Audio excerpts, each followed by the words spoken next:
판결문에다가 이행을 하지 않습니다. 이행을 하지 않으면 이때 가서 판결문에다 들고 가가지고 강제로 두들겨 패거나 장기를 냈다가 팔아버린다. 이런 건 그래서 계약이 깨지고 싸움이 나는 건 원하지 않은 거니까 원하지 않은 건 국가가 해결하는 거야. 원하는 건 상황을 당하지 않도록 열심히 공부해서 주택관리사 자격을 취득해서 관리소장님으로 활동을 하시는 훌륭한 분들이 되셨으면 좋겠습니다. 자, 2교시에 이어서 소멸시효에서 가장 중요한 부분 가운데 하나가 바로 시효의 중단과 정지입니다.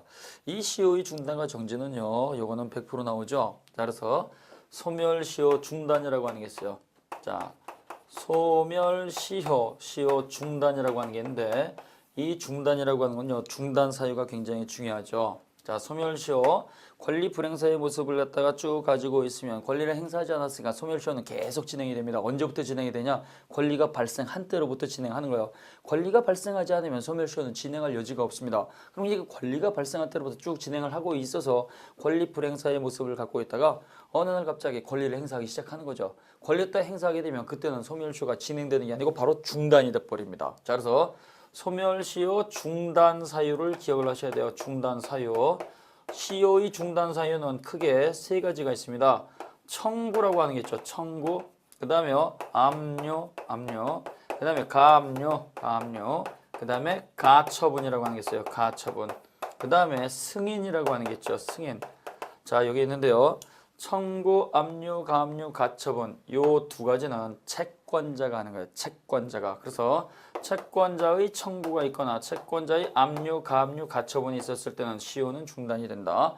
승인이라고 하는 게 있어요. 이 승인은요, 채권자가 하는 게 아니고 채무자가 하는 거죠. 채무자가 갚겠습니다라고 하는 거예요. 갚겠습니다. 자, 그러면 여기 중단 사유에서 청구라고 하는 거, 이 청구는 어떤 게 있느냐? 이 청구는요, 6가지가 있죠. 뭐요? 재파지 화임체입니다. 재파지 화임체. 재판상 청구가 있고 파산 절차 참여가 있고 또는 참가라는 말을 쓰죠. 근데 지급 명령을 신청을 하고 그 다음에 화해를 위해서 소환 불려가는 것, 그 다음에 임의 출석, 이렇게 5가지에다가 최고라고 하는 게 있죠. 최고. 자, 그래서 이렇게 재파지 화임체 이렇게 되어 있는데요. 이러한 재파지 화임체 이거는요, 재판상 청구라든가 파산 절차 참가라든가 지급명령 신청이라든가 화해를 위한 소환이라든가 임의 출석과 같은 거, 이러한 것들은 법원이 하는 거죠. 법원이 하기 때문에 절차를 개시하면 바로 시효 중단입니다. 그래서 이러한 것들은 법원이 처리하는 거니까 재판 청구 절차가 개시가 되고 파산 절차 개시가 되고 그 다음에 지급명령 신청을 하고 화해를 위한 소환 불려가고 임의 출석을 다가 시작을 했을 때, 그래서 요 절차 개시와 동시에 개시하자마자 중단이 되는 거예요. 중단. 그러면 이러한 것들은 언제 다시 시효가 시작되느냐? 이러한 재판상 청구 판결이 있었을 때, 파산 절차 정리가 끝났을 때, 지급명령 신청이 도달이 됐을 때, 이러한 것들이 있게 되면 어떻게 돼요? 절차가 끝났으니까 절차가 끝나자마자 다시 10년으로 시작된다는 거 기억을 하셔야 돼요. 근데 주의할 게 여기 최고라고 하는 게 있어요. 이 최고 독촉장 보내는 건데 이 최고는요, 그 즉시 시효가 중단되는 것 아닙니다. 우리가요, 매도인이 제대로 권리를 갖다 넘겨주지 않으면 매수인은요, 기간을 정해줄 테니까 빨리 해줘라고 독촉장 보내잖아요. 이 최고를 갖다가 하게 되면 최고 즉시 중단되는 게 아니고 최고하고 나서 재판을 청구하거나 파산 절차에 참여하거나 화해를 위한 소환이 있거나 임의 출석이 있거나 압류, 가압류, 가처분이 있거나 이러한 법적 절차를 개시해야 돼요. 그래서 최고가 있게 되면 즉시 중단되는 게 아니고 최고 후 6개월 이내에 이러한 법적 절차를 갖다가 밟아야지만 그때 6개월 전 최고서부터 시효가 중단되는 거예요. 그래서 최고점 백날 보내봐야 시효는 중단되지 않습니다. 최고를 보내고 나서 6개월 이내에 재판 청구라든가 그 다음에 파산 절차 참가라든가 그 다음에 화해를 위한 소환이라든가 그 다음에 압류, 가압류, 가처분과 같은 이러한 절차를 갖다가 저질러야지만 6개월 전 최고서부터 시효 중단의 효력이 있다라는 얘기입니다. 자, 기억을 해놓으세요. 자, 그러면 여기 재판상 청구라고 하는 게 있습니다. 이 재판상 청구라고 하는 건요, 이거는 소송을 제기하는 거죠. 민사소송이기만 하면 이때는 시효 중단입니다. 소송의 명칭 따지지 않습니다. 그래서 민사소송이기만 하면 확인소송이라든가 이행청구소송이라든가 그 다음에 형성판결이라든가 응소라든가 반소라든가 그 다음에 이행의소라든가 전혀 따지지 말고 전부 다 시효 중단 사유입니다. 그러나 요 형사소송이라든가 행정소송과 같은 것들은 공법상 소송이니까 이런 것들은 원칙적으로 시효 중단 효력은 없어요. 그러나 형사소송에 있어서 재산명시 신청과 같은 것은 예외적으로 시효 중단을 위한 최고로 인정을 해주고요. 행정소송에 있어서는요, 요거는 시효 중단 사유가 아니지만 세금 과혼합 소송은 세금에 관련된 소송은 민사소송이 아니고 행정소송에 있으니까 세금에 관련된 행정소송은 시효 중단 사유입니다. 그 다음에 파산 절차 참여 시효 중단 사유죠. 지급 명령 해주세요 신청 이것도 시효 중단이죠. 화해를 위해서 소환당하는 거 이미 출석 전부 다 시효 중단이에요. 근데 이 소송을 갖다 제기를 했을 때 소송을 청구하고 나서 기각각하 취하가 있으면 시효는 중단되지 않습니다. 따라서 기각각하 취하가 있고 나서 6개월 이내에 정식 소송을 갖다 제기하게 되면 기각각하 취하된 그 소송 했던 때로부터 처음부터 시효 중단이 돼버리는 거예요. 근데 화해를 위한 소환 이것이 성립하지 않거나 이미 출석 이것도 성립하지 않으면 이때는 그 성립하지 않은 때로부터 1개월 이내에 정식 소송을 해야 돼요. 같이 기억해 놓으세요. 그 다음에 압류가 압류 가처분이 있습니다. 압류는 확정 판결에 근거해서 채권자가 채무자의 재산에 대해서 권리 행사하는 거죠. 압류, 가압류, 가처분은요. 이거는 확정 판결이 아니고 사전 조치입니다. 사전 조치. 따라서 미리 보존시키기 때문에 사전 보존 조치이기 때문에요. 가압류, 가처분 이러한 것들은 정식 소송을 했다가 제기한 전 단계가 되는 거예요. 그래서 압류는 권리 행사로서 판결에 근거하는 것이고 가압류, 가처분은 판결 이전에 하는 것이다. 이러한 압류, 가압류, 가처분과 같은 것들은요. 이러한 것들은 채무자한테 했을 때는 보증인한테도 시효 중단이 되지만 보증인한테 가압류했을 때는요. 채무자한테 통지를 해야지만 시효가 중단되는 거 꼭 기억을 하셔야 돼요. 왜? 보증인은 시효이익 받을 자가 아니기 때문에 그렇죠. 그 다음에 채무자가 하는 승인이라고 하는 게 있어요. 자, 이 승인도 우리가 정리하시는데 이 승인이라고 하는 거 승인은요. 시효 중단 사유가 있는 경우가 있고 시효 중단이 아닌 경우가 있습니다. 소멸시효 완성 전에 하는겠죠. 시효 완성 전에 하는 승인은 소멸시효가 완성되기 전에 채무자가 채권자한테 갚겠습니다라고 하는 거죠. 시효 완성 전에 하는 거니까 이거는 소멸시효 중단 사유가 되는 거예요. 중단 사유. 중단 사유가 되는 것이고 갚겠습니다 떠들었을 때 새롭게 채무가 발생하는 건 아니죠. 따라서 이거는 기존에 있던 채무의 존재를 확인해 주는 거니까 법률행위가 아니고 준법률행위로서 관념의 통지가 되는 거예요. 관념의 통지. 따라서 이것도 그 채권자한테 도달이 돼야지만 시효 중단이 되는 겁니다. 도달이 되어야지만 시효 중단이 되는 것이다. 그럼 이때 갚겠습니다라고 시효 완성 전에 채무의 승인을 하게 되면 이때는요. 기존에 있었던 채무의 존재를 따가 확인하는 거니까 이때는 처분권이라든가 처분 능력은 요하지 않는다. 갖고 있을 필요가 없어요. 재산 관리권만 있으면 돼요. 관리권. 따라서 재산 관리인, 부재자 재산 관리인이 승인할 수도 있고 그 다음에 대리인이 승인하는 것도 상관이 없습니다. 자, 그 다음에 시효 완성 후에 하는 승인이 있어요. 시효 완성 후에 하는 거. 이건 중요한 거죠. 소멸시효가 완성되고 나서 하는 승인입니다.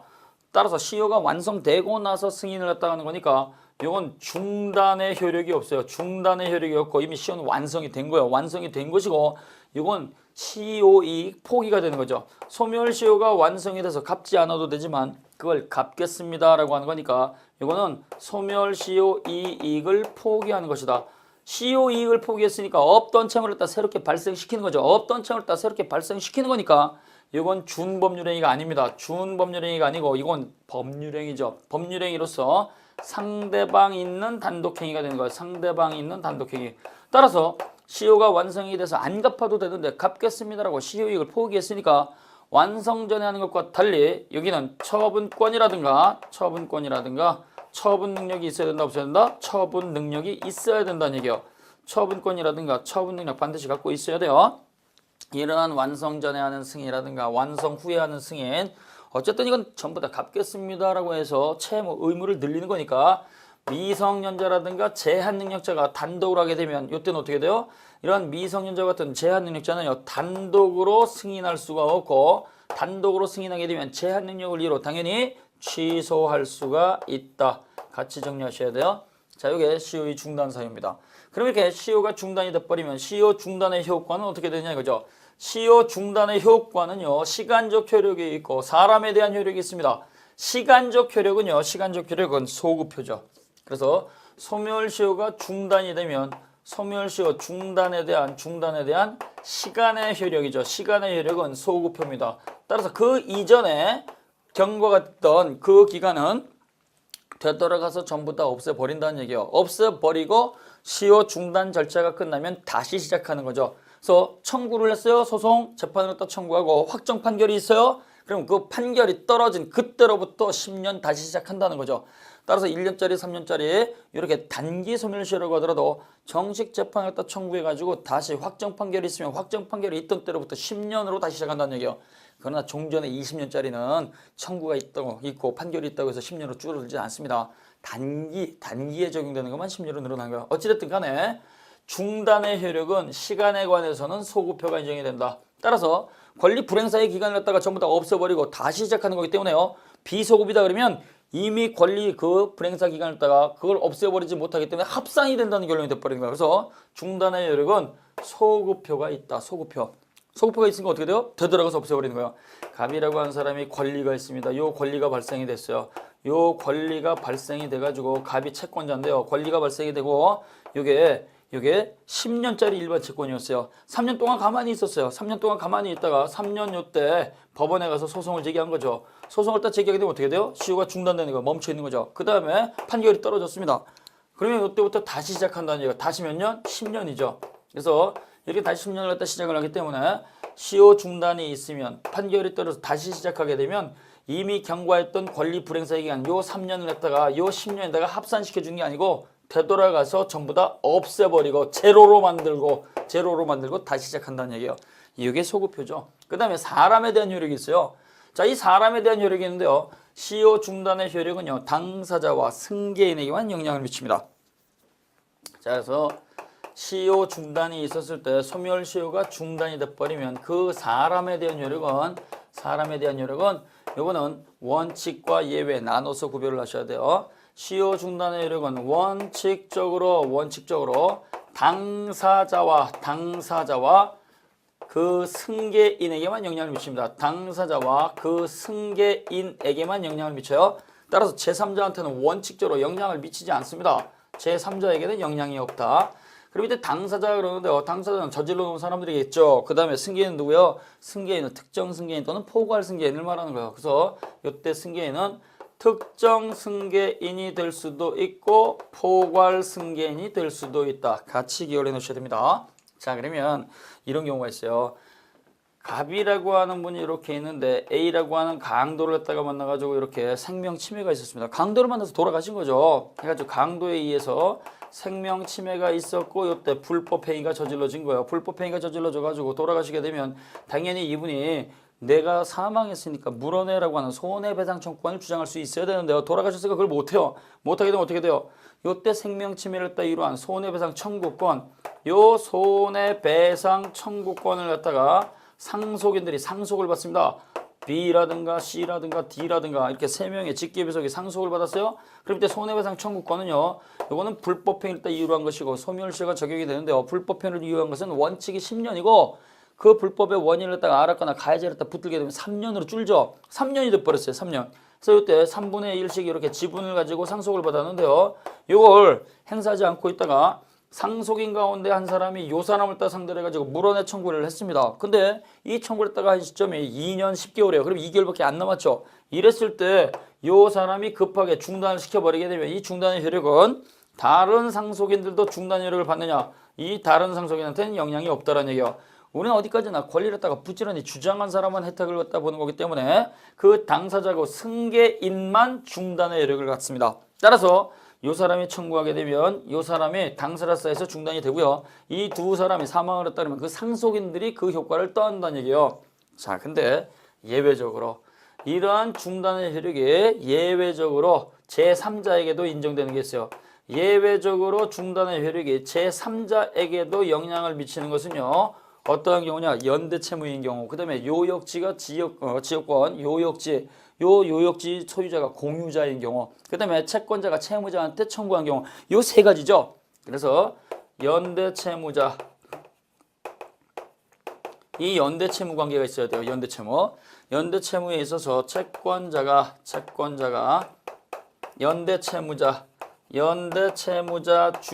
연대채무자 중에서 한 사람의 연대채무자한테 이행 청구를 하게 되면 다른 연대 채무자에 대해서도 시효 중단입니다. 연대 채무는요. 채무자 가운데 한 사람이 전부 변제를 하게 되면 그때 비로소 다른 채무자가 책임을 면하는 제도이기 때문에요. 이건 연결이 되어 있는 거죠. 따라서 이때는요. 채권자가 여러 명의 연대 채무자 가운데서 한 사람에게 돈값과 이행 청구. 그래서 청구 뭐요? 청구로서 재파지 화임죄를 따가 저지르게 되면 이때는 다른 연대 채무자에 대해서 시효가 중단이 된다. 그 다음에요. 지역권에 있어서 지역권입니다. 소유권이 아니에요. 지역권에 있어서 요역지 소유자가 2인 이상 공유인 경우 그럼 이때 요역지를 갖다가 두 사람 이상이 공유하고 있을 때는요. 그 공유자 가운데 한 사람이 소멸시효를 따가 중단시켜버리게 되면 그때는 다른 공유자한테도 시효 중단의 효력이 인정된다는 거 같이 기억해 놓으시고요. 그 다음에 세 번째 채권자가 채무자에 대해서 가압류했을 때 가압류. 그럼 어떤 이때는 어떻게 돼요? 보증인한테도 효력이 있다는 얘기예요. 그래서 채권자가요 채무자의 재산에 대해서 압류라든가 가압류라든가 이런 중단을 했다가 저지르게 되면 보증인한테도 당연히 중단의 효력이 미친다는 얘기예요. 그러나 반대로 보증인한테 중단행위를 또 저지르게 되면 보증인은 채무자가 아니잖아요. 채무자가 아니니까 보증인한테 중단을 또 저질렀을 때는 그 사실을 채권자가 채무자한테 통지를 해야지만 중단의 효력이 미친다는 거 같이 기억을 하셔야 돼요. 그래서 이건 시험 문제 아주 많이 나오죠. 이거 같이 기억해 놓으셔야 돼요. 그 다음에 정지 사유로 가는 게 있어요. 정지는 비소급이죠. 이 정지는요. 중단행위를 따 저지르지 못하는 불쌍한 사람들한테 중단행위를 따가 저지를 수 있도록 기간을 유예시켜 주는 거예요. 기간 유예. 이미 소멸시효는 1년이 됐든 3년이 됐든 10년이 됐든 완성이 된 거예요. 완성이 됐는데 안타깝게도 중단행위를 따 저지르지 못하는 사람들한테 중단행위 못 저지르니까 기간을 갖다가 조금 더 연장해 주는 제도가 있어요. 이게 바로 시효의 정지죠. 그래서 시효의 정지는요. 크게 네 가지가 있습니다. 제한 능력자는 단독으로 소송을 못하니까 제한 능력자는요. 단독으로 중단행위 소송을 따갈 수 있도록 법정 대리인이 존재할 때까지 멈춰주고 그 다음에 능력자가 될 때까지 멈춰준다는 얘기예요. 따라서 제한 능력자는요. 중단행위를 따가 저지를 수 있도록 완성이 되고 나서 6개월 더 줍니다. 그래서 능력자가 되고 나서 6개월 더 주고 법정 대리인이 만들어지고 나서 6개월 더 줍니다. 그 다음에 제한 능력자 자신이 법정 대리인에 대해서 직접 권리를 갖고 있을 때는요. 법정 대리인이 이행하지 않는 경우도 있으니까 능력자가 되고 나서 6개월을 더 줘요. 아버지나 어머니에 대한 권리. 그 다음에 상속인은요. 돌아가신 분 피상속인이 어떠한 권리가 있는지 알 수가 없으니까 이때 중단을 했다 저지를 수 있도록 상속인에게 6개월을 더 인정을 해줍니다. 그 다음에 부부 사이죠. 부부는요. 혼인이 해소가 되기 전까지는 남남이 아니니까 법원에 가서 소송을 할 수가 없어요. 그래서 혼인이 해소가 돼서 헤어지고 나면 6개월을 더 줍니다. 따라서 아내가 20년 전에 남편한테 사업자금을 갖다가 빌려줬다. 그러면 혼인이 해소가 되고 나서 6개월 이내에 다시 청구할 수 있다는 얘기예요. 그 다음에요. 천재 또는 사변이 있었을 때죠. 그래서 천재 사변이라고 하는 것은요. 법원 건물이 무너진 경우입니다. 따라서 이때는 1개월을 더 주는 거예요. 1개월. 제한 능력자를 위해서 상속인을 위해서 혼인이 해소가 됐을 때를 위해서 6개월을 더 주고 천재사변은 1개월을 더 준다. 이건 정지가 되는 거니까 그 기간 동안에 중단행위를 저지르지 않으면 다시 시작하는 게 아니고 시효 완성의 효과가 발생하게 된다. 이렇게 정리하시면 되겠습니다. 그 내용이 교과서 396쪽까지 다 나와 있어요. 그 다음에 보시게 되면 398쪽에 소멸시효 완성의 효과죠. 소멸시효가 완성이 되면은요, 우리는 소급효를 인정합니다. 따라서 권리가 발생한 때로 되돌아가서, 즉 소멸시효 기산일로 되돌아가서 처음부터 소멸시효가 완성이 돼서 권리는 소급 소멸이 되는 겁니다. 그래서 우리 판례는 절대적 소멸시효를 했다 인정을 하기 때문에 주된 권리가 소멸시효에 걸리면 종된 권리도 당연히 소멸시효가 완성이 되는 거예요. 자, 그래서 소멸시효는 소급효가 있다. 그 다음에 소멸시효 이익 포기가 399쪽에 나와 있습니다. 오른쪽 페이지에 보시면 소멸시효 이익은 시효가 완성되고 나서 존재하는 거니까 시효 완성전에는 존재하지 않습니다. 따라서 184조 2랑 조문을 보면 소멸시효 이익은 미리 포기하지 못한다. 강행 규정이죠. 따라서 미리 포기하지 못하는 거니까 장래의 권리를 미리 소멸시효 이익을 포기하는 건 무효가 되는 거예요. 무효. 따라서 이걸 따가 반대로 해석하게 되면 시효가 완성되고 나서 포기하는 것은 가능하다. 그래서 이걸 따가 완성 후 포기는 가능한 거예요. 그 다음에 2항에 보시면 소멸시효는 당사자가 특약으로서 채권자를 위해서 유리하게 연장, 가중, 배제는 할 수가 없지만 채무자를 위해서 채무자에게 요거 단축 경감하는 것은 가능하다. 따라서 채권자는 늘리지 마. 그러니까 채권자만 강제하는 거니까 편면적 강행 규정이 되는 거예요. 그래서 소멸시효는 편면적 강행 규정이다. 그 다음에요. 종된 권리, 이거는 주된 권리가 사라지면 당연히 소멸시효가 적용이 되죠. 따라서 피담보 채권이 소멸시효가 완성이 되면 손해배상 채권도 소멸시효 완성이 된 것이고요. 또 피담보 채권, 원본 채권이 소멸시효가 걸리면 담보물권도 역시 소멸된다는 것 같이 기억을 하셔야 됩니다. 자, 그 다음에요. 거기 400쪽에서 우리가 한 번 더 정리할게요. 포기의 방법, 그 다음에 능력 효과가 나와 있습니다. 자, 시효익 포기죠. 시효익 포기는요, 소멸시효가 완성이 돼서 변제하지 않아도 되는데 갚겠습니다 라고 하는 거죠. 따라서 이러한 포기는 재판을 통해서 할 수도 있고 재판 이후에서도 할 수가 있고 의사표시니까 명시적으로 할 수도 있고 묵시적으로 할 수도 있어요. 자, 그 다음에요. 시효익 포기라고 하는 것은 처분행위니까 완성 전 승인과 달리 반드시 처분권과 처분 능력이 있어야 되는 겁니다. 시효익 포기가 있게 되면은요, 그건 포기한 사람만 변제하면 되는 것이지 다른 채무자 또는 다른 보증인한테는 영향이 없다는 걸 기억을 하셔야 돼요. 자, 그 다음에 자, 반가로 2번에 보시면 본래의 공사비 채권이 시효로 소멸되었다면 그 채권이 이행불능이 되었음을 이유로 손해배상 청구권도 역시 소멸하게 된다. 이렇게 우리 선생님들이 정리하시면 되겠습니다. 자, 이렇게 해서 물권 전까지 전부 다 끝냈습니다. 그래서 우리가 소멸시효까지 이렇게 끝났으니까요. 잘 정리하셔가지고 24문제는 반드시 맞아야 됩니다. 그 다음에 이제 물권에서 8개, 채권에서 8개 나오는데요. 물권이라고 하는 것도 나오는 거 위주로 정리를 다 잘 하셔야 돼요. 어차피 민법 청취보다 더 많은 양인데요. 8문제가 나오는 거니까 이걸 갖다가 우리가 전부 다 주구장창 매달릴 수는 없어요. 본인들 믿으시고 교과서를 다 읽으시고 우리 선생님들이 잘 정리하셔야 됩니다. 자, 그러면 물권도 역시 물권 총론이라고 하는 게 있고 물권 강론이라고 하는 게 있는데요. 물권 총론에서 한 2개 정도가 나올 수가 있죠. 그 다음에 물권 강론, 점유권이라든가 소유권이라든가 지상권, 지역권, 전세권이라든가 유치권, 저당권, 질권 이러한 강론 파트에서 6개 정도가 나오니까 강론 위주로 잘 정리를 하셔야 돼요. 자, 그러면 자, 교과서를 따가 보시는데요. 자, 415쪽에 보시면 물권의 효력 이렇게 나와 있습니다. 이 물권의 효력은요, 원칙이 일물일권주의죠. 그러나 예외적으로 우리는요, 물건의 일부에 대해서도 권리를 인정하고 있고, 그 다음에 사회적 필요성이 있고 공시방법이 있다고 한다면 집합물에 대해서도 권리를 인정할 수가 있다는 걸 같이 기억을 하셔야 돼요. 그래서 거기에 415쪽에 보시면 예외를 기억을 하셔야 됩니다. 용익물권과 구분 소유권은 물건의 일부에도 성립할 수 있다. 여기 물건의 일부는요, 토지의 일부냐, 그 다음에 건물의 일부냐 이렇게 할 수 있죠. 토지의 일부라든가 한동 건물 일부는요, 용익물권 설정이 가능해요. 용익물권 설정이. 자, 근데요, 토지의 일부는 구분지상권 설정이 가능하지만 구분 소유권은 주장하지 못하죠. 그 다음에 한동 건물의 일부는요, 구분 소유권 설정은 가능하지만 구분 지상권은 설정할 수가 없어요. 같이 기억해 놓으시고, 그 다음에 2번에 보시면 임목법에서 등기된 수목의 집단, 임목이죠. 이건 부동산이죠. 등기부가 있으니까 소유권, 양도담보, 저당권 다 할 수 있어요. 그러나 명인 방법에 의해서 공시가 된 수목 또는 수목의 집단은 부동산이지만 별도의 등기, 등록, 대장이 없으니까 명인 방법에 의해서 공시가 된 부동산이라고 하는 것은요, 소유권과 양도담보 설정은 가능하지만 저당권의 객체가 될 수는 없다.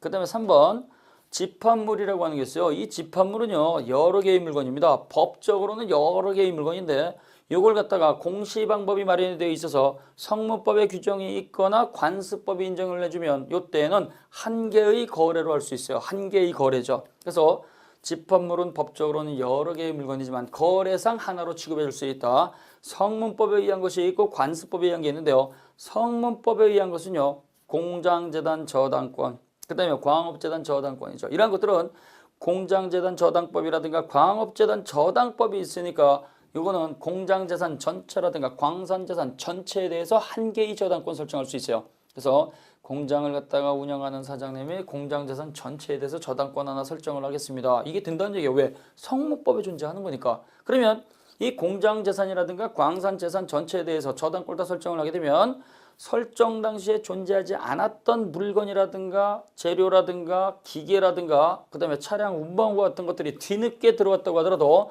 뒤늦게 들어온 물건도 전부 다 저당권의 객체에 포함이 되기 때문에 특정성을 상실하지 않습니다. 꼭 기억을 하셔야 돼요. 공장 재산 전체에다가 저당권 설정을 했는데 그 완성된 상품을 갖다가 팔아버렸다. 팔아버리게 되면 어떻게 돼요? 그때는 그 팔아버린 물건이 빠져나가고 새롭게 재료가 들어올 수 있잖아요. 그럼 그 재료는요, 공장 재단 저당권 설정 이후에 뒤늦게 들어온 거잖아요. 그럼 이렇게 뒤늦게 들어온 것도 경매에 포함되느냐? 경매에 포함된다는 얘기예요. 그래서 뒤늦게 들어온 물건에 대해서도 저당권 특정성이 여전히 유지가 된다는 얘기예요. 그 다음에요, 유동집합물이라고 하는 게 있어요. 유동집합물이라고 하는 것은요, 숫자가 자연적으로 늘었다 줄었다는 게 있잖아요. 그래서 소와 같은 거, 그 다음에 어미돼지와 같은 거, 뱀장어와 같은 거 이렇게 살아서 움직이는 것들은요 생명을 갖고 있으니까 늘었다 줄었다 할 수 있다는 얘기예요. 그래서 이렇게 늘었다 줄었다 할 수 있는 살아있는 유동집합물도 그분이 갖고 있는 다른 물건들과 분리해서 특정할 수 있다고 한다면 분리해가지고 따로 저당권 설정할 수가 있어요. 이게 동산양도담보죠. 그래서 어미돼지 100마리를 갖다가 소유권 넘겨주고 돈 좀 빌릴게요. 이게 동산양도담보입니다. 따라서 이때는요 어미돼지 소유권을 갖다가 말로만 넘겨주고 여전히 사육하는 양도담보 설정자인 채무자가 사육을 하죠. 사육을 하니까 점유계정의 방법으로 하는 거야. 이랬을 때 돈을 갖다가 변제하지 못하면 채권자인 양도담보권자가 당연히 어미돼지 가지러 오겠죠. 그럴 때 어미돼지를 또 가지러 왔는데 어미돼지가 새끼 돼지를 따 나와서 천연과실이 발생하게 되면 이때는 반대 특약이 없으면 그 새끼 돼지 천연과실은 누가 가져가요? 점유하고 있었던 양도담보 설정자 채무자가 새끼 돼지를 가져간다는 얘기입니다. 자, 그래서 이 부분 여러분들이 기억을 해놓으시고 그 다음에 중요한 것이 417쪽에 총론 파트에서 제일 중요한 거죠. 물권적 청구권이에요. 이거 별표 3개 해놓으시고 그래서 이 물권적 청구권은요 이론으로도 출제가 될 수가 있고 사례형으로도 출제가 될 수 있습니다. 자, 그래서 물권적 청구권입니다. 이 물권적 청구권이라고 하는 것은요 이건 소송법상의 권리가 아니고 민법에 들어가 있으니까 민법은 실체법이죠. 그래서 실체법상의 권리가 되는 거예요. 실체법상의 권리. 자, 그래서 이 물권적 청구권이라고 하는 거 물권은 배타적 권리입니다. 배타적 권리니까 방해받지 않아야 되겠죠. 근데 내가 가지고 있거나 내가 소유자인데 다른 사람에서 방해받아서 빼앗겼거나 아니면 방해받아서 사용하지 못한다거나 아니면 방해할 염려가 있게 되면 당연히 물권적 청구권을 주장할 수 있다는 얘기예요. 그래서 이 물권적 청구권의 종류는 점유권의 기초에서 3가지가 있고 그 다음에요 소유권을 이유로 해서 3가지가 인정이 돼요. 점유권을 딱 기초로 해가지고 이 3가지는요 점유물 반환 청구권이 있죠. 점유하고 있는 물건 내가 가지고 있었던 물건이니까 이 점유물을 되돌려 주세요라고 하는 점유물 반환 청구권. 법에서는 이걸 갖다가 점유 회수 청구를 해요. 그 다음에 점유물에 대한 방해가 있을 때 방해 제거 청구할 수 있어요. 방해 제거 청구할 수가 있고 그 다음에 방해할 염려가 있으면 예방 청구할 수 있죠. 예방 청구. 자, 그래서 반환 청구라든가 방해 제거 청구는요 지금 현재 방해라든가 반환하지 못하도록 방해하고 있으니까 이거는 반환 또는 손해배상 청구가 아니고 이것과 아울러서 바로 손해배상도 바로 청구할 수 있어요. 손해배상도. 그러나 예방 청구라고 하는 건요 지금 현재 방해를 하고 있는 게 아니죠. 방해할 염려가 있을 때 청구하는 거. 방해할 염려가 있으니까 이거는요 물원해를 청구할 수가 없어요. 방해할 염려가 있는 것이고 지금 현재 손해가 발생한 게 아니니까 예방 청구는요 이거는 예방 조치 또는 손해배상의 담보죠. 손해배상의 담보. 따라서 여기서 제일 중요한 게요 반환 청구하고 방해 제거 청구는요 반환 청구 및 손해배상 청구, 방해 제거 및 손해배상 청구 2개를 동시에 할 수 있는데요. 여기서는 예방 조치 또는 담보 청구입니다. 그래서 둘 중에 하나죠. 이거 꼭 기억하셔야 돼요. 어찌됐든 간에 점유물 반환 청구권, 점유물 방해 제거 청구권, 예방 청구권, 그 다음에 소유권의 기초에서도 역시 3가지가 있습니다. 소유물 반환 청구권, 그 다음에요 소유물에 대한 방해 제거 청구권,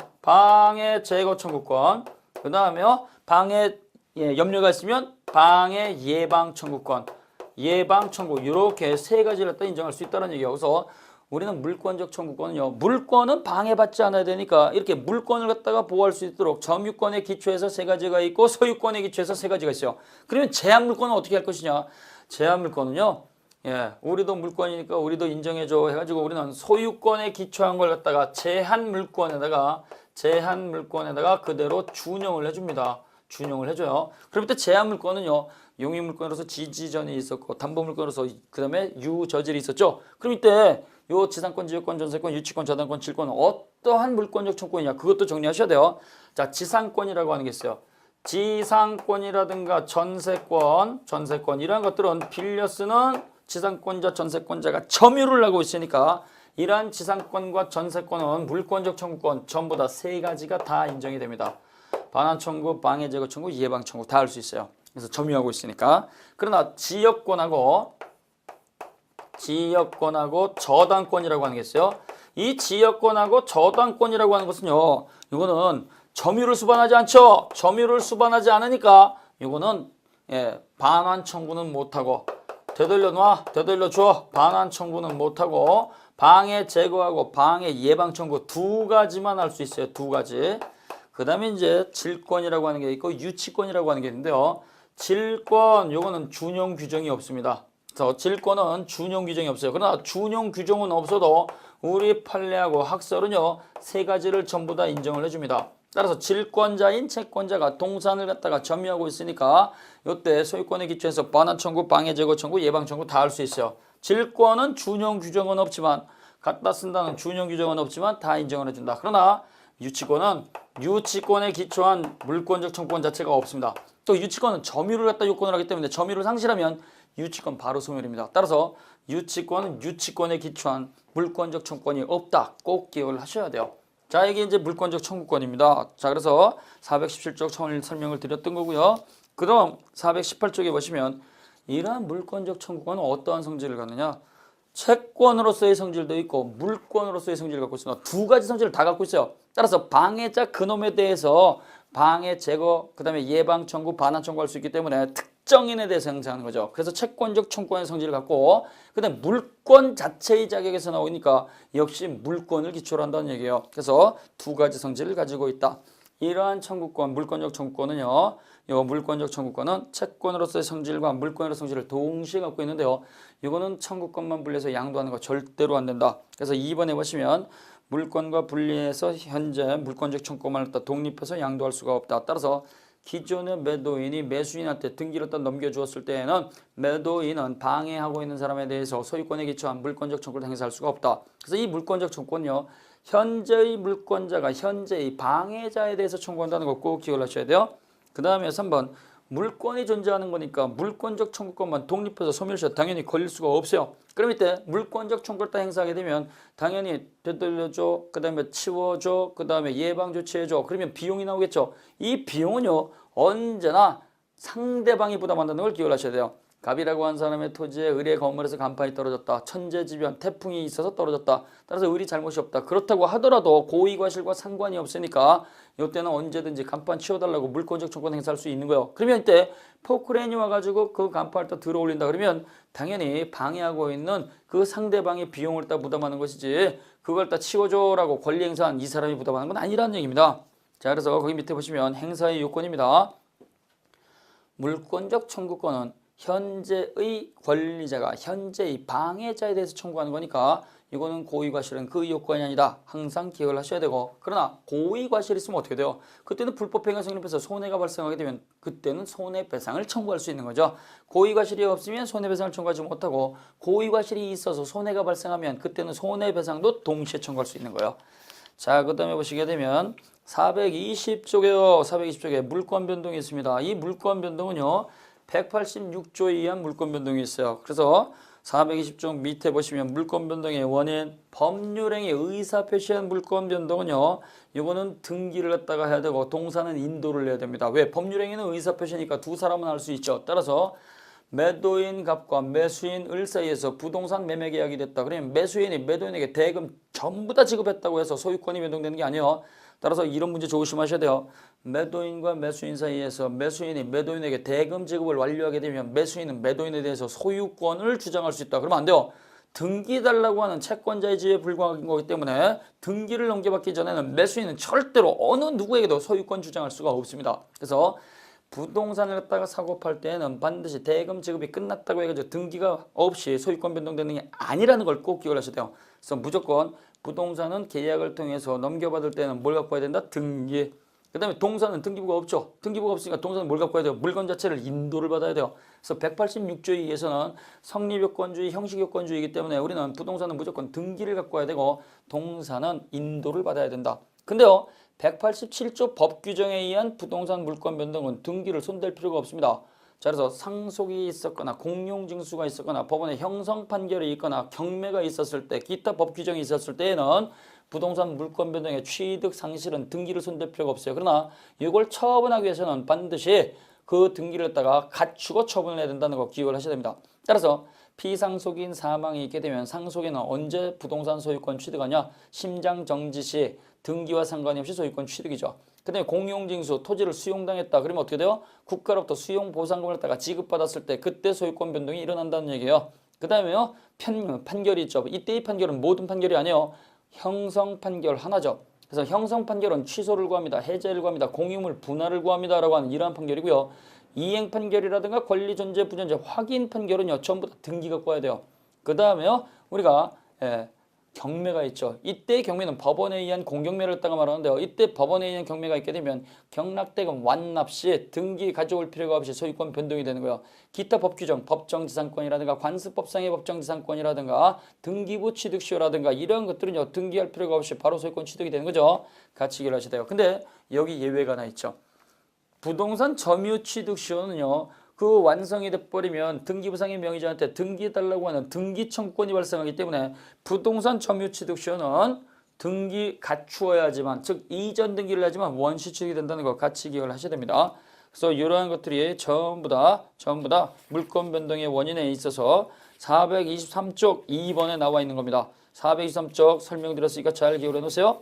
그 다음에 이 등기에 대한 거 요거는 우리가 부동산 공인중개사가 아니니까요. 우리 선생님들이 쭉 한번 처음에 말씀을 드린 그 내용만 기억을 하시고 눈으로 확인만 해주세요. 그 다음에 중요한 것이 430쪽에 동산 물권 변동입니다. 자, 이 동산 물권 변동의 방법이 있는데요. 시계를 갖다가 소유권을 갖다 취득한다 이렇게 생각하시면 돼요. 또 카메라를 갖다 소유권 취득한다. 그러면 어떻게 돼요? 동산 소유권 변동은요. 원칙적으로 현장에서 넘겨주는 인도가 요건이죠. 시계를 샀다 그러면 계약을 갖다 체결을 하고 인도를 하잖아요. 자, 그래서 동산 물권 변동입니다. 동산 물권 변동인데요. 요거는 원칙적으로 있는 그 자리에서 주고받는 거죠. 있는 그 자리에서 주고받으니까 현실의 인도입니다. 현실의 인도는요. 그 동산 소유권을 다 변동시켰습니다라고 하는 당사자의 의사표시, 청약과 승낙, 계약이 주로 되겠죠. 의사표시가 있어야 되고 그 다음에 그 물건 자체를 따가 넘겨받는 인도가 있어야 돼요. 인도. 따라서 인도가 있으니까 점유 이전이죠. 따라서 현실 매매는 대리할 수 없어요. 근데요. 이렇게 현장에서 주고받는 게 원칙인데 예외적으로 인도 자체를 갖다가 하지 않고 인도를 하지 않고 의사표시만 가지고 요것만 가지고 소유권을 따가 변동시키는 방법이 크게 세 가지가 있어요. 간이 인도라고 하는 게 있고 간이 인도, 그 다음에요 점유 계정이라고 하는 게 있고 점유 계정, 그 다음에 목적물 반환 청구권의 양도가 있어요. 목적물 반환 청구권 되돌려받을 수 있는 권리에다가 양도해 줌으로써 소유권 이전하는 거죠. 해가지고 이렇게 간이 인도라든가 점유 계정이라든가 목적물 반환 청구권의 양도, 이것도 동산 소유권 변동시킬 수 있는 거예요. 그래서 우리가 동산 소유권 변동의 방법은 현실의 인도가 있고 간이 인도가 있고 점유 계정이 있고 목적물 반환 청구권 양도, 이렇게 네 가지가 있는데요. 이 네 가지는요 전부 다 점유권 양도에도 똑같이 적용을 해줍니다. 점유물을 갖다가 현실에서 넘겨주고 그 다음에 점유물도 간이 인도할 수가 있고 점유물도 점유 계정이 되고 그 다음에요 점유물도 점유물 반환 청구권 양도가 돼요. 근데 여기서 우리가 점유 계정이라고 하는 거 요거는요 동산 선의 취득 인정하지 않습니다. 자, 그래서 이러한 간이 인도라든가 목적물 반환 청구권의 양도와 같은 거, 이러한 것들은요 동산 선의 취득을 인정을 해주는데 점유 계정과 같은 거, 이러한 것들은요 선의 취득을 갖다가 못한다는 걸 꼭 기억을 하셔야 돼요. 그래서 우리가 이렇게 동산 물권 변동은 교과서 430쪽에 보시는 것처럼 권리자로부터의 취득이고 현실의 인도, 관념적 인도로서 인정을 해주는데 이때 무권리자로부터 넘겨받는 동산 선의 취득이 우리한테 중요한 거예요. 자, 그래서 2번에 보시면 무권리자로부터의 동산 선의 취득이 있습니다. 자, 그래서 동산 소유권에 관해서 선의 취득을 갖다가 정리합니다. 자, 동산입니다. 동산이니까 부동산은 해당 사항이 없습니다. 동산선의 취득이에요. 동산선의 취득. 이건 무권리자로부터의 취득이죠.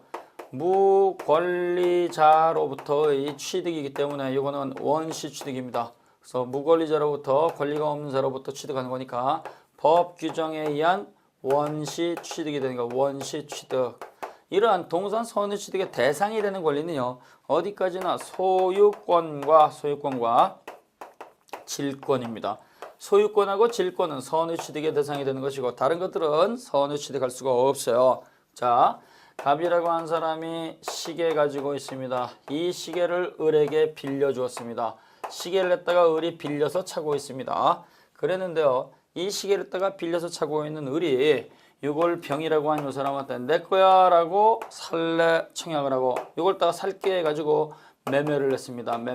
매매가 돼가지고 유효한 거래가 됐습니다. 유효한 거래가 돼서 요때 병이라고 하는 요 양수인이 일정한 요건을 갖추면 요 병 양수인은 요 시계의 소유권, 동산 소유권을 즉시 취득할 수 있어요. 즉시 취득. 그래서 요 양수인이 즉시 취득하는 방법은요. 평온하고 공연하게 선의이고 무과실로서 이렇게 점유를 갖다가 이전받으면 점유이전이니까 뭐요? 인도받으면 양수인은 즉시 소유권을 취득합니다. 그러면 이때 요 양도인이죠. 요 양도인은 무권리자야 돼요. 무권리자고 자신한테 권리가 있는지 없는지 이거는 선악 불문입니다. 그래서 무권리자로서 선악을 따지지 않고 근데 이 무권리자는요 반드시 점유를 하고 있어야 돼요. 이 점유를 갖다가 우리는 적법 추정이 되고 권리자로 추정이 되기 때문에 가지고 있으니까 저놈이 소유자 맞겠지라고 한다는 얘기예요. 따라서 평화로운 방법으로 공연하고 선의이고 무과실로서 인도를 받으면 이때 양수인은 유효한 거래를 갖다가 저질렀으니까 당연히 내 겁니다라고 바로 주장할 수 있다는 얘기예요. 이게 동산 선의 취득이에요. 그래서 양수인은 평온 공연 선의 무과실 요건 갖춰야 됩니다. 인도를 받아야 돼요. 따라서 인도받지 않은 점유 계정은 선의 취득 주장하지 못한다는 얘기예요. 이때 양수인한테는요.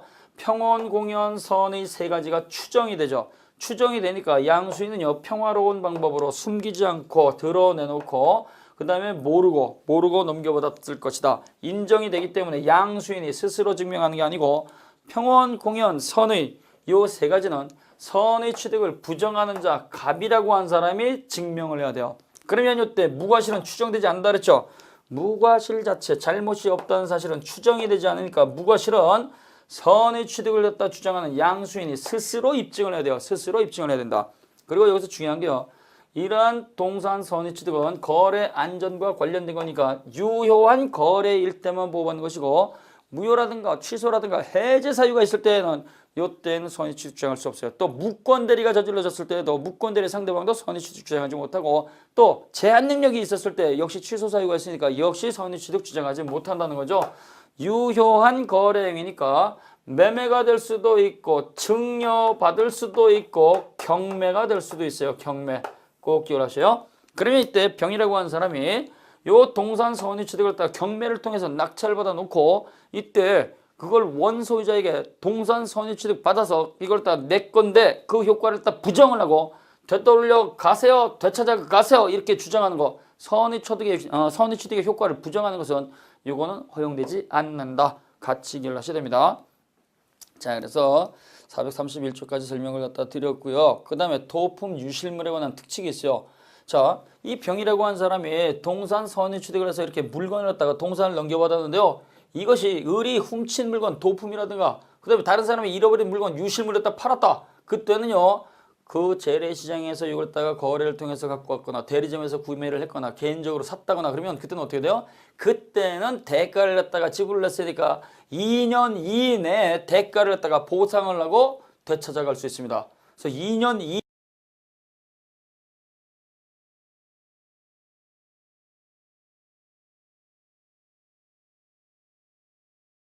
대가를 보상을 해야 돼요. 왜? 거래를 통해서 가지고 갔으니까. 문제는 이게요. 예, 도품 유실물이라고 하더라도 유효한 거래가 아니라고 한다면 기간의 제한도 없고 보상할 책임도 없다라는 걸 같이 기억하시면 되겠습니다. 자, 읽어만 놓으시면 되겠고요. 그런데 이제 물권의 소멸에 있어서 혼동이라고 하는 게 있죠. 자, 혼동이라고 하는 건요. 제한 물권자가 소유권을 취득하게 되면 제한 물권은 사라지는 제도를 말하는 겁니다. 그래서 이 물권 소멸 사유에서 혼동은요. 채권도 혼동에서 소멸하게 되고 물권도 혼동에서 소멸하기 때문에 혼동은 물권과 채권의 공통된 소멸 사유입니다. 따라서 갑이라고 하는 채무자, 저당권 설정자가 있고 을이라고 하는 1번 저당권자, 그 다음에 병이라고 하는 2번 저당권자가 있을 때 요때 관계를 딱 한번 우리가 정리를 하셔야 돼요. 자, 그래서 갑이라고 하는 부동산 요거 갖고 있는 채무자가 있고, 그 다음에 이 토지에다가요 1번 저당권을 갖고 있는 을이 있고, 그 다음에 2번 저당권을 갖고 있는 병이 있을 때, 자 그러면 이렇게 제한물권자들이 있잖아요. 이 제한물권자가요 요 저당권 설정자 채무자의 요 토지 소유권, 요 소유권을 갖다가 취득하는 경우에요. 자 2번 저당권자가요 요 토지를 아예 사버렸다. 그럼 어떻게 돼요? 소유자가 됐죠. 소유자가 됐으니까 자기 땅이 된 거예요. 자기 땅이 됐으니까 자기 채무가 아니죠. 따라서 이때는 2번 저당권자가 소유권을 딱 취득하게 되면 2번 저당권자 이후에 제3자가 없으니까 2번 저당권 혼동해서 소멸합니다. 근데요 선순위 저당권자가 매매를 통해 가지고 요 토지를 갖다가 소유권을 딱 취득하게 되면 요때 선순위 저당권자 이후에 2번 저당권자가 있으니까 2번 저당권자 제3자의 순위 승진을 갖다가 방어할 목적으로 1번 저당권자의 저당권은 혼동해서 소멸하지 않는다. 근데 혼동에 의한 소멸은 절대적 소멸이 되죠. 그러니까 등기를 갖다 말소할 필요는 없어요. 근데 문제는 이 혼동에 의해서 소멸된 권리가 무효가 됐다 그러면 그 혼동은 일어나지 않았으니까 소멸된 권리는 다시 부활하게 된다는 것까지 같이 해결하시면 되는 겁니다. 그래서 433조까지 왔습니다. 그래서 물권적 청구권하고 동산 선의 취득하고 동산 소유권 양도 방식하고 그 다음에 186조, 187조 구별을 하시고 혼동까지 정리하시면 청론 파트에서 시험 문제는 충분히 다 푸실 수 있을 겁니다. 자, 문제가 몇 개 나와 있고 잠깐 쉬었다가요. 물권법 강론 443쪽을 보도록 하겠습니다.